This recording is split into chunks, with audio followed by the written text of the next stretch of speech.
Ayo kita minimkan ketakutan-ketakutan, kecemasan-kecemasan yang tidak perlu. Mari kita sadari kadang-kadang kecemasan kita itu tidak beralasan. Sia-sia saja. Cemas itu kan biasanya tentang yang akan terjadi ke depan. Yang akan terjadi ke depan kita tidak tahu. Biarlah jadi rahasia nanti. Yang penting sekarang kita berikhtiar semampu kita, sebaik yang kita bisa. Itu saja sudah. Jadi hilangkan khawatir ini, khawatir itu. Pak, saya besok kira-kira ada jodohnya enggak ya Pak? Saya kok sampai semester gini rasanya enggak ada yang mau sama saya. Sudah usah dipikir itu. Jodoh di tangan Tuhan sudah. Yo, kecuali kamu cuek, enggak ngurusi, ya bisa saja nanti lepas Tuhan, lepas tangan.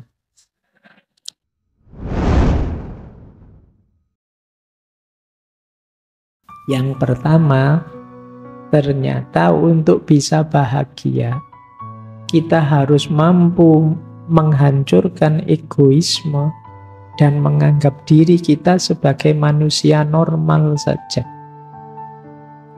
Ini penting menurut saya ya. Menghancurkan egoisme itu yang tadi, rasa benar, rasa penting, rasa tinggi, rasa hebat. Ini semua ego. Lebih kondusif kita merasa sebagai manusia biasa saja. Iya, saya punya kelebihan tapi ya ada kekurangannya. Iya, saya ngerti bidang ilmu ini tapi banyak bidang ilmu yang lain yang saya tidak bisa. Iya, saya ini manusia yang ada hal-hal yang dikagumi orang, tapi sebenarnya banyak juga dalam diri saya hal-hal yang memprihatinkan. Ini namanya hidup sebagai manusia normal saja. Jadilah manusia biasa saja. Ini lebih membahagiakan. Karena kalau kita mengidentifikasi diri kita dengan ego-ego besar tadi, jangan-jangan lelah hidup kita. Karena identifikasi sesuatu itu kan implikasinya kita harus begitu terus. Misalnya teman-teman mengidentifikasi, saya ini Pak, santri Pak, saya ini orang soleh loh Pak. Oh itu kan terus abot kan, kamu kapanpun harus acting sebagai orang soleh. Nanti dengar adzan, wah ke masjid ini. Terus nanti dengar, terus kamu dituntut begitu. Mending nggak usah woro-woro, nggak usah deklarasi, biasa saja.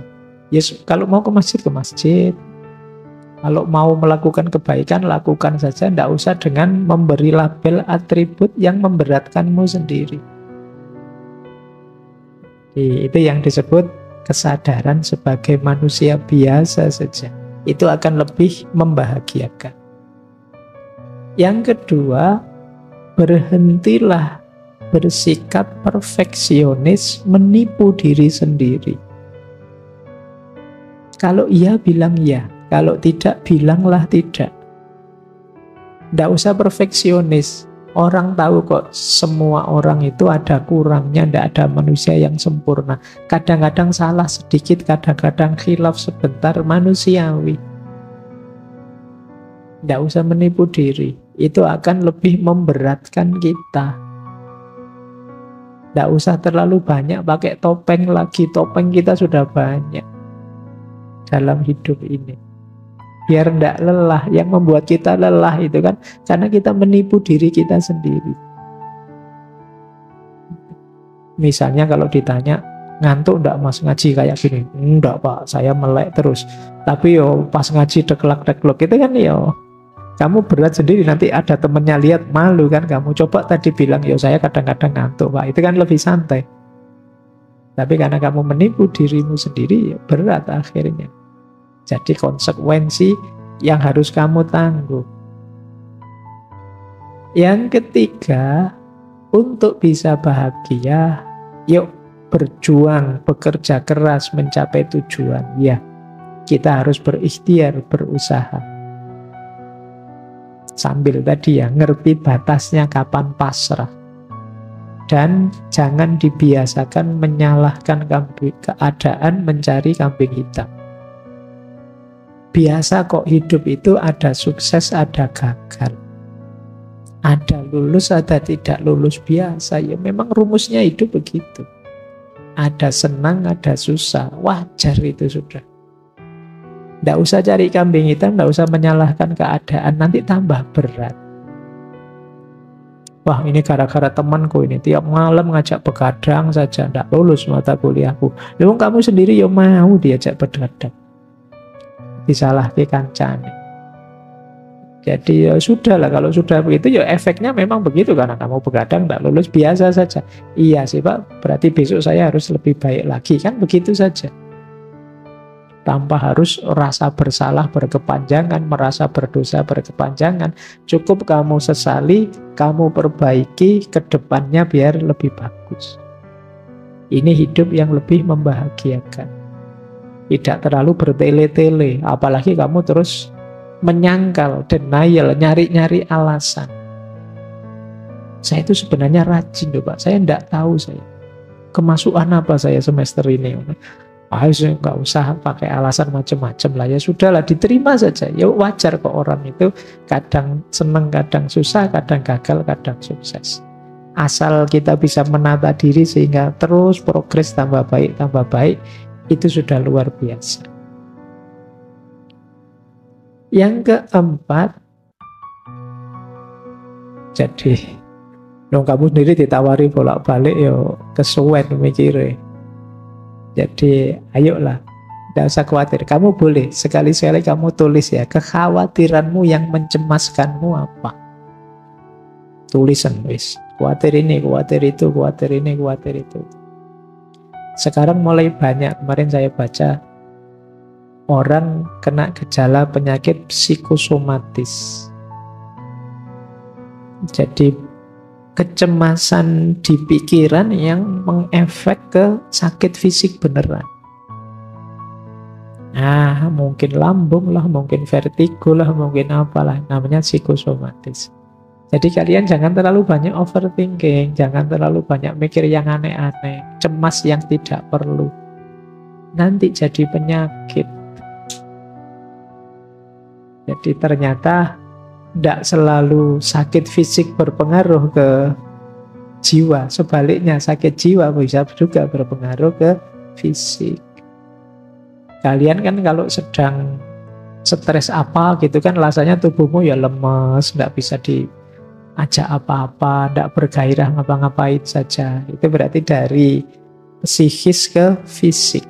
Yang itu jumlahnya tambah banyak. Sekarang psikiater, psikolog itu tambah laris hari ini. Banyak yang stres, banyak yang depresi, tingkat sakit jiwa meningkat, tingkat depresi, bahkan tingkat bunuh diri juga tiap tahun meningkat terus. Nah, terus mari kita sadari dalam hidup ini isinya ada yang penting, ada yang tidak terlalu penting. Tidak semuanya harus diutamakan. Kita nikmati saja. Kadang-kadang ada hal sepele, hal tidak penting, ya tidak apa-apa, kita nikmati saja. Itu namanya kita sadari masalah hidup ini ya, tapi juga yang tidak terlalu penting jangan terlalu dipentingkan. Biar tidak terlalu sibuk kita. Biasanya kalau masih muda itu ingin semua masalah dipanggul sendiri. Tidak hanya masalah pribadi, mungkin masalah kampusnya, masalah negaranya, masalah dunia. Apa yang ingin diselesaikan sendiri. Iya, kamu boleh komen kecil-kecil, boleh usul sedikit-sedikit, tapi tidak semuanya harus kamu perjuangkan sendiri. Kamu harus punya prioritas-prioritas, biar hidupmu lebih bahagia. Kenapa Mas kok belakangan gelisah? Saya mikir peradaban manusia hari ini itu loh Pak. Ya kalau sudah ngobrol itu diajak ke angkringan, saya ngangkring yuk Mas tak traktir wis. Daripada kabotan mikirin dunia ya. Mikir kuliah saja pontang-panting kamu. Ya nikmati hidupmu. Kamu boleh usul, boleh punya gagasan ini itu, tapi tidak harus semua masalah kamu panggul sendiri. Nah, yang terakhir, Cara menaklukkan kebahagiaan adalah jangan biarkan dalam situasi apapun pikiranmu macet, rasionalitasmu tidak jalan. Harus terus hidup akal. Jadi ini kuncinya manusia dan kemanusiaan itu kan akalnya yang hidup. Jangan dibiarkan kalian menjalani hidup autopilot. Autopilot itu, loh tiba-tiba sudah seminggu ya. Kok cepet ya sudah 1 bulan ya. Itu kemungkinan hidupmu autopilot. Jalan seperti biasanya. Yuk mulai agak diseriusi. Putusan demi putusan, langkah demi langkah. Biar tambah baik kualitas diri kita dan biar kita tambah bahagia. Nah, ini kesimpulan-kesimpulan dari cara menaklukkan kebahagiaan dari bukunya Russell tadi. Normalnya yang dijelaskan tadi. Terakhir saya ingin masuk ke beberapa quotes dari buku itu yang menunjukkan ada sisi yang berbeda dalam gagasan tentang kebahagiaan ini, yang saya sebut anomali-anomali. Yang pertama, ini menunjukkan orang iri dengki tadi. Ternyata menurut Russell, jika di dunia saat ini ada banyak orang yang lebih menginginkan kebahagiaan diri mereka sendiri daripada menginginkan ketidakbahagiaan orang lain, kita mungkin akan mendapatkan surga dalam beberapa tahun ke depan. Dari sini bisa kita simpulkan ternyata sebagian besar orang lebih banyak menghabiskan energinya untuk membuat orang lain tidak bahagia dibandingkan untuk membuat dirinya bahagia.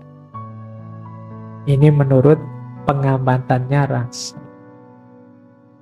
Jadi banyak orang yang perspektifnya negatif terus tentang orang lain, sehingga dia terus iri, terus dengki. Dia tidak rela kalau yang lain dapat kenikmatan, sementara dirinya tidak. Karena dia ingin lebih tinggi terus, lebih tinggi terus. Orang yang mindsetnya kompetitif tadi, yang dipenuhi rasa iri tadi, yang ada di pikirannya kan gimana caranya rivalku, sainganku, musuhku tidak bahagia. Dia tidak mikir gimana caranya saya bahagia, yang dia pikirkan gimana caranya orang lain tidak bahagia. Oh, itu mindset seperti ini banyak kita temukan di medsos mungkin, termasuk apalagi menjelang tahun 2024. Itu banyak yang cara berpikirnya begini, gimana caranya rivalku tidak bahagia. Entah dengan cara apa, kadang-kadang bikin berita-berita bohong, hoax-hoax dan lain sebagainya. Ini jenis anomali. Kalau semua orang berpikir gimana caranya saya bahagia, kata Russell, tidak lama lagi dunia ini kayak surga. Isinya orang-orang yang bahagia, ya orang bahagia itu berarti orang yang bersyukur. Nah, cuma ini mimpinya Russell, ya sulit sih. Orang itu kecenderungannya memang agresif, iri, dalam dirinya ada nafas namanya sabu'iyah. Ingin selalu menyerang dan menjatuhkan yang lain. Baik, anomali pertama ini. Coba kalian renungi ya, semoga yang hadir malam hari ini tidak ada yang di sini. Tidak ada yang mikirnya hanya jatuhnya yang kalian benci. Dalam bidang apapun. Kalian ingin maju boleh, tapi semoga tidak dengan cara menginjak dan menjatuhkan yang lain. Kalian ingin menang baik-baik saja, tidak apa-apa, hebat, tapi tidak dengan cara merusak dan menghancurkan yang lain. Hebatlah dan menanglah bila perlu dengan mendukung dan menaikkan yang lain. Anomali pertama ini tentang kebahagiaan. Anomali kedua, ini lanjutannya. Menurut cermatannya Russell lagi, beberapa orang hanya bisa bahagia dengan membenci orang lain, bangsa lain, atau kepercayaan lain. Ini kalimatnya Russell ya. Semoga kita juga tidak di sini. Jadi kayak tadi, Pak, memang bahagia saya itu ya kalau membenci orang, atau membenci kepercayaan lain, atau membenci bangsa lain. Ya ini tentu saja bukan kebahagiaan. Ini kalau bahasa Jawa jenis angkara murka yang seperti ini. Isinya kebencian saja. Jalur bahagia itu jalur cinta, jalur kasih sayang dan semangat tadi, bukan jalur kebencian. Kebencian lewat jalur manapun tidak akan membuahkan kebahagiaan dalam bentuk apapun. Kalian boleh suka dengan atau tidak suka sesuatu, setuju atau tidak setuju sesuatu, tapi semoga bukan membenci. Karena kebencian betapapun sifatnya negatif. Emosi yang tidak hanya merusak yang kita benci, tapi juga merusak diri kita sendiri yang membenci. Ini yang disebut anomali. Kalau ada orang merasa, saya bahagianya ya kalau mukuli orang, Pak. Saya bahagianya ya kalau menghancurkan orang, Pak. Itu pasti bukan kebahagiaan. Mungkin kesenangan sesaat yang nanti efek negatifnya akan kita nikmati di fase-fase hidup selanjutnya. Berarti bukan kebahagiaan. Anomali kedua. Anomali ketiga. Kata Russell begini, saya menemukan sesuatu yang aneh. Setiap kali saya bicara dengan orang yang terpelajar, saya merasa yakin bahwa kebahagiaan itu tidak mungkin terjadi. Namun ketika saya bicara dengan tukang kebun saya merasa sebaliknya. Kenapa bisa begitu? Ya biasa sih, kita juga tahu kadang orang pinter itu suka membuat rumit hal-hal simpel. Barang yang sederhana saja terus dibikin jelimet, jadi ruwet. Jadi membahas kebahagiaan yang simpel, jangan iri, penuh kasih sayang lah, bekerjalah, itu kan sederhana sebenarnya. Tapi terus dibikin rumit, dibikin ruwet, akhirnya wah apa ya bisa bahagia saya dengan konsep serumit itu. Tapi begitu ngobrol dengan tukang kebun, kata Russell, kok rasanya gampang, bisalah kita bahagia. Coba ngobrol dengan orang biasa-biasa itu. Target-target hidup yang membahagiakannya simple, tidak jelimet.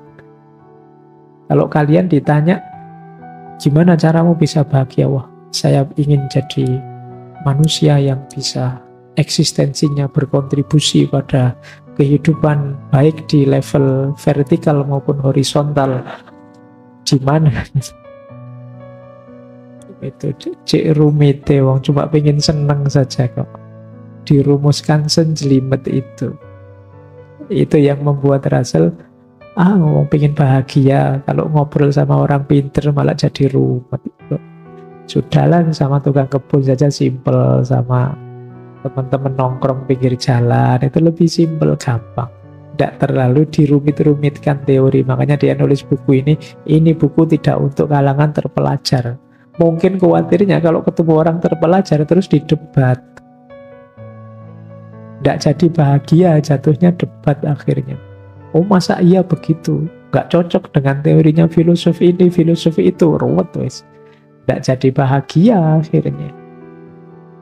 Jadi bubar sudah. Kan kadang-kadang gitu. Kadang yang pinter itu malah menyusahkan kita. Rapat enak-enak, yang rapat lugu-lugu gitu cepet diputuskan gini ya gitu selesai gitu. Iya. Tapi begitu yang rapat pinter-pinter, wah ndak selesai-selesai wis. Panjang argumen ini, argumen itu, kira-kira ini, kira-kira itu, tambah ruwet wis. Nah kadang-kadang begitu dalam hidup ini. Kita selalu membuat rumit hal-hal yang sederhana. Sehingga hidup yang semula simpel jadi rumit. Ini yang ditemukan oleh Russell. Anomali lagi. Kata dia begini, orang yang meremehkan dirinya sering dikejutkan oleh kesuksesan. Sedangkan orang yang melebih-lebihkan dirinya sendiri sering dikejutkan oleh kegagalan. Kejutan yang pertama menyenangkan, dan kejutan yang kedua tidak menyenangkan. Oleh karena itu, adalah bijaksana untuk tidak terlalu sombong, namun juga jangan terlalu rendah diri dalam berusaha mencari kebahagiaan. Kan banyak orang itu yang, siapalah saya Pak, saya itu manusia biasa kok Pak. Yo ada kemampuan dikit-dikit, tapi yo ndak sehebat orang-orang itu. Ini kadang-kadang orang yang seperti ini ketika sukses itu kan kaget dia. Alhamdulillah ternyata Allah Maha Penyayang ini, saya dapat sukses yang luar biasa. Kagetnya kaget seneng. Tapi kalau kita terbiasa sombong, saya hebat Pak, saya lebih dari semua teman saya yang lain, saya lebih, itu kan begitu gagal, ya kejutannya kejutan pahit. Jadi oleh karena itu apa kata Russell, ya sudahlah, tidak usah terlalu merendahkan diri atau menyombongkan diri, biar tidak gampang terkejut. Biasa saja, nikmati saja apapun yang kita alami. Jangan melebih-lebihkan, juga jangan mengurang-urangkan. Yo paling tidak yang paling negatif ya melebih-lebihkan, karena kekagetannya kekagetan yang negatif. Kekagetan ketika menemukan kegagalan. Ini anomali dari Russell ketika melihat ternyata banyak orang yang sikapnya keliru untuk merancang kebahagiaan. Ada yang terlalu meremehkan dirinya sendiri, ada yang terlalu membesar-besarkan dirinya sendiri. Dua-duanya tidak positif karena potensial terkejut. Meskipun terkejut yang pertama enak, terkejut karena sukses. Terkejut yang kedua pahit, karena terkejut karena gagal. Baik, saya kira itu ya, teman-teman. Itu materi dari Russell tentang cara menaklukkan kebahagiaan. Persis seperti yang dikatakan Russell, ini tidak rumit. Tidak perlu mengerinyitkan dahi membahas rumit-rumit. Di masyarakat biasanya yang berjalan untuk meraih kebahagiaan ya rumus-rumus tadi. Tinggal bagaimana pentingnya kita menghidupkannya dalam keseharian kita.